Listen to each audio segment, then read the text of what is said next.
It's the Say It With Me podcast. Now, here's your host, Joe Raineri. Hey, Monday is fun day. Welcome in. Thank you so very much for stopping by at WTF Sports TV. Subscribe, share, like, retweet, do all of those kinds of good things for us. We'd certainly appreciate it there. And I got to tell you, I'm excited. I'm excited because it's, and I've always said this, I'm a big fan of the Anybody But Brady. I'm hashtag Anybody But Brady crew. And here in South Florida, we got a lot to be excited about due to the fact that we now have a Miami Dolphins team that is 3-0, and nobody better equipped to be able to talk about the Miami Dolphins than USA Today's and Antwan Sports' Antwan Staley, who joins us via the Miami Acura hotline. And Antwan, how are you, man? I'm doing all right. How are you? Oh, well, I tell you what, it's exciting here in Miami. We've got a 3-0 Miami Dolphins team, and I don't care what anybody says, Antwan. There is nobody, including the biggest homers of fans, that ever would have looked at it and went, yeah, we're going to start the year undefeated. How crazy is this? I think it's a minor surprise. I mean, you look at the schedule, I definitely think that they had an opportunity to do so prior to the season. The Titans had a lot of uncertainty with their team, with a new head coach, and you didn't know necessarily how they were going to play. And then you look at the Jets with a rookie quarterback in Sam Darnold. I actually thought there would be an opportunity for the Dolphins to win there, and the Raiders with John Gruden in there, and yeah, a lot of uncertainty there as well. So I thought there was a possibility there, but it doesn't change the fact that it is exciting for the fans. I got to tell you, Antwan, I was saying a little bit earlier, maybe the thing that impresses me the most about what we've seen thus far, and we know Ryan Tannehill is Ryan Tannehill. He's going to complete a high percentage amount of his passes, which is great. But I'm more impressed with the second half adjustments by this coaching staff and what they've been able to do through the first three games here, and in being able to go in and readjust a game plan to be able to give themselves a legitimate shot at winning all three of these games. Have you noticed a difference in that second half adjustments?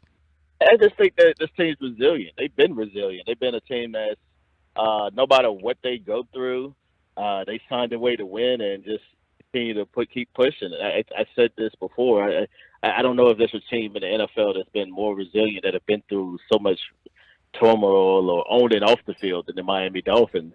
And I think the players understand that. They know that they feel like they can take on just about any kind of adversity, whether, like I say, on and off the field, and they're equipped to do it. And whether they're down by 10 points or 7 or whatever the case may be, they feel like they're never out of any kind of football game. And I think that's just been the mentality of this team ever since Adam Gase has taken over 2 years ago.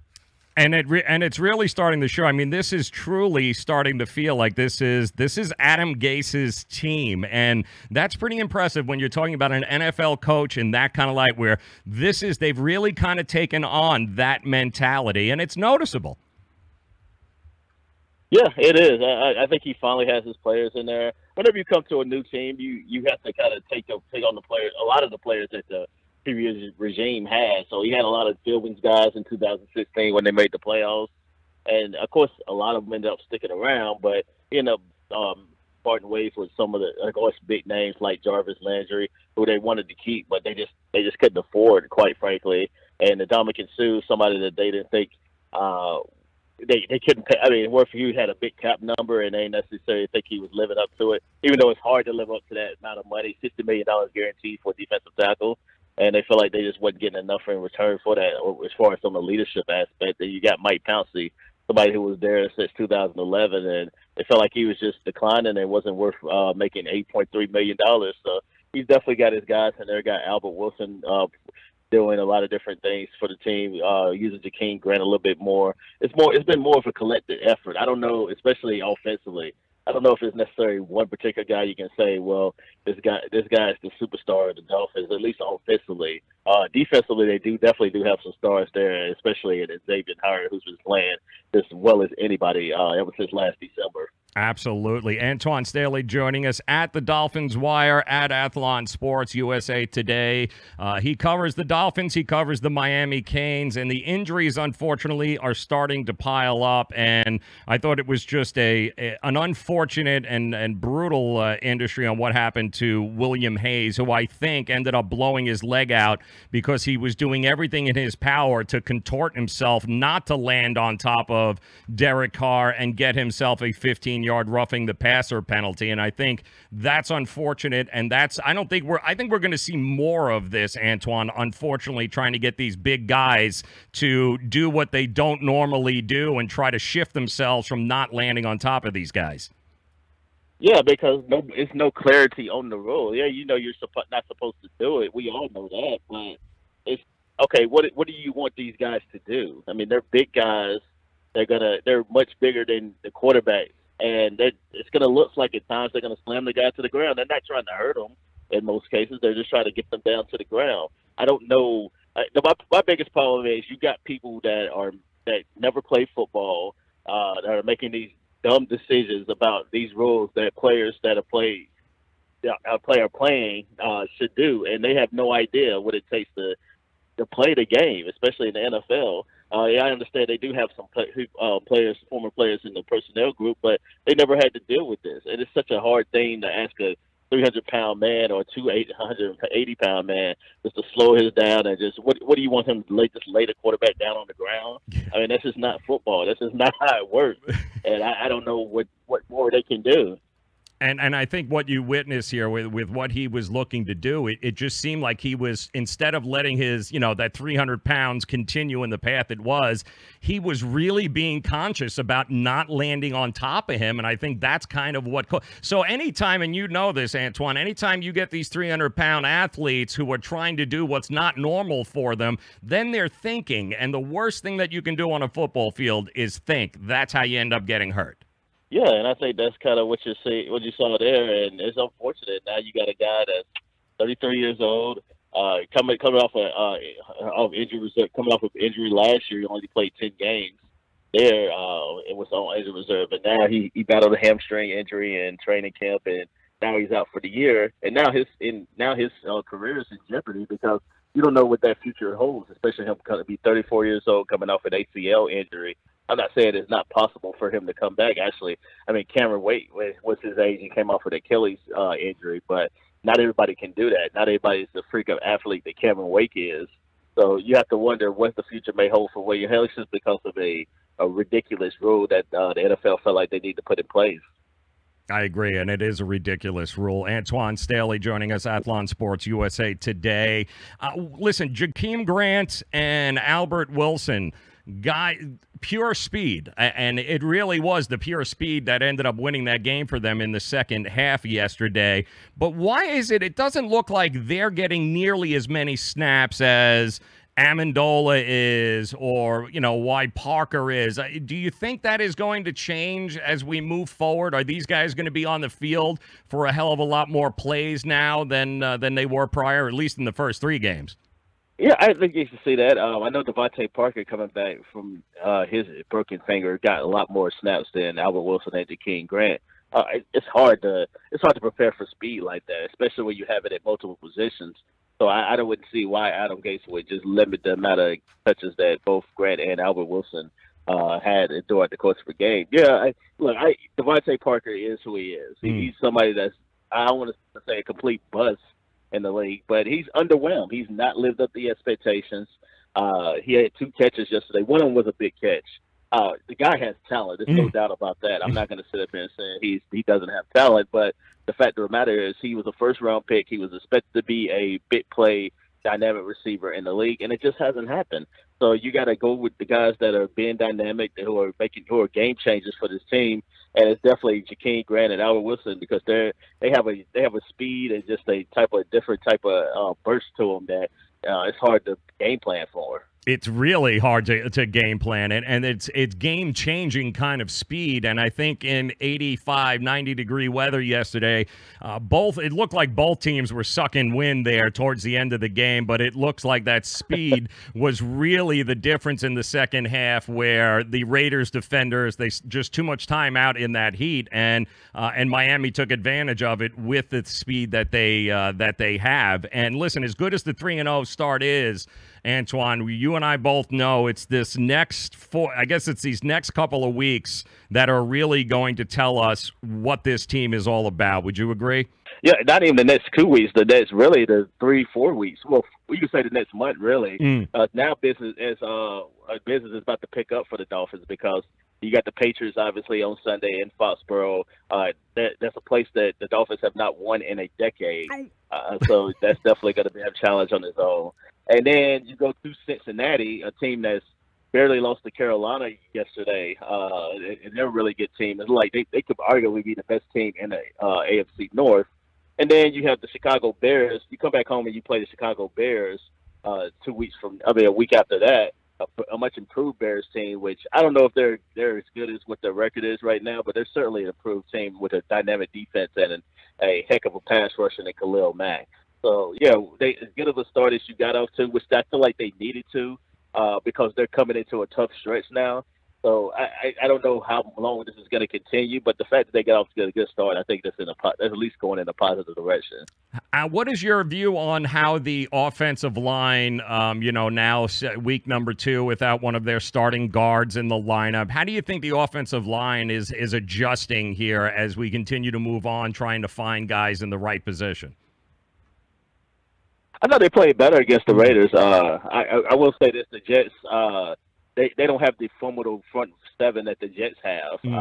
That's one thing. The Jets front line is a lot better than the Raiders. Of course, when you get rid of one of the best pass rushers in the NFL, that'll definitely do it for you. So I think the Raiders are still trying to find an identity there and trying to figure out who can be their big-time pass rusher without Khalil Mack. But I think overall, I thought they did a good job. Run blocking was a big problem yesterday. They wasn't able to run the football, as Ryan Tannehill was their leading rusher on the day. But, I mean, you find different ways to win at times. They overcame it, and they were able to pick up the W, so that's all that matters. That's all that matters at the end of the day. And speaking of W's, the University of Miami ended up getting a W, but more than just the W, I think they found something else, or at least let me say this: at least Miami Hurricane fans think they found a new quarterback. What do you think? Yeah, I think so too. I think Mark Richt knows it too, because that's the reason he kept N'Kosi Perry out there instead of putting Malik Rozier back out there on the field, because the game plan was, at least what Rick had said, he wanted to get N'Kosi Perry in there, get some snaps in there right before they end up starting ACC play, which is going to be this Thursday against North Carolina. So he thought it'd be a good opportunity to get Perry in there, get some snaps in. What he didn't know is how well Perry was going to come in there and play and kind of ignite the whole offense. And I feel like the energy, it was just a whole completely different energy when he got into the game. And you can see it, the players played much better. It was a lot, like, he did a lot of different things dynamically, throwing the football, running. And I definitely think he brings a lot to the table. So we'll see how long it continues. But I imagine he's definitely going to be the guy going forward. And he should be, I think, considering the situation that Rozier hadn't necessarily played well. He's been up and down at times, and I think Perry is really the guy to go forward if you want to have aspirations of playing an ACC championship and maybe actually trying to win the ACC. Yeah, and I mean, let's face it, we'll know during the week who's getting the most practice reps, right, with the first team. I'm going to assume it's going to be him, and I don't know that's going to. Well, yeah, he did today. He did. Okay, good. And I don't know. Yeah, he did today, yes. Is there going to cause some animosity there by Rozier being benched? Do you think there might be a few feathers that get ruffled with this move, or do you think the team is behind him as well? I think the team is going to be behind it. Yeah, you may have some people that aren't happy about the move. That's just kind of how football works. But I think most cases that players are just going to be professionals, even though I know it's college football.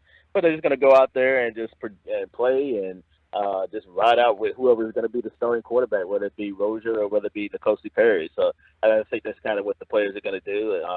They saw what happened out there on the field too. They have eyes as well. They just said that Barry was played well against FIU, so I don't think it's going to be that much of a problem. You got a game on Monday Night Football tonight. You got Fitzmagic taking on the Tampa Bay's Fitzmagic, not the actual trademark Fitzmagic on the Dolphins, but Fitzmagic here tonight taking on the Steelers. Steelers atrocious defense. Tampa won 2 games. Nobody saw them coming. Man, who you taking? Who you like?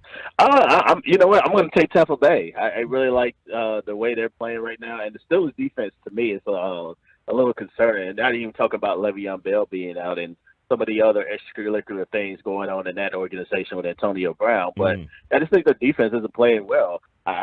Y'all know the Chiefs might be the best team in football right now with Patrick Mahomes.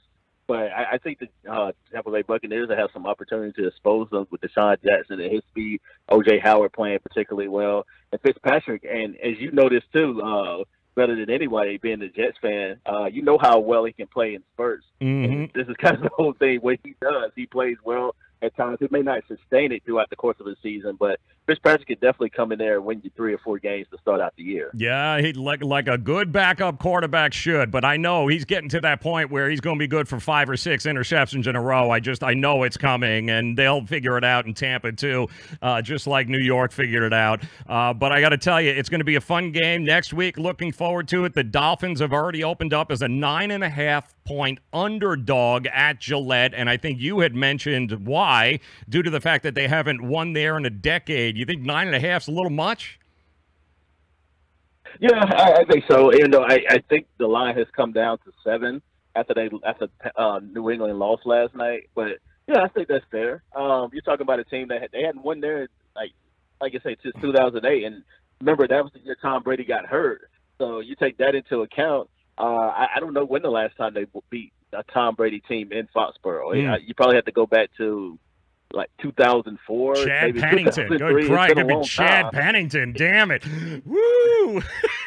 Got to go back there. It's been a real long time since this happened. So yeah, I agree with the line. I mean, they're trying to do something they hadn't done, and until people believe that that culture has changed and you have to prove it to them, then yeah, they're gonna be underdogs, and people still believe in the Patriots, and they well should. They've been doing it for 15 plus years, and the Dolphins have been mediocre for 15 plus years. And just in 3 games, are not going to change that. No, not going to change the perception of that. Yeah, no, it's not. But the reality is, there's plenty to be excited about here in Miami, South Florida. 3-0 Dolphins. Miami seems to have found the Hurricanes seem to have found a quarterback, and hell, even FAU's winning games. So there's a lot to be excited about here in South Florida. Antwan, Staley, USA Today, of course, Athlon Sports. Check them out at the Dolphins Wire, at Athlon Sports, at Antwan Staley. It is a pleasure, my friend, always to get a chance to speak with you. Thanks for stopping by. We'll talk again next week.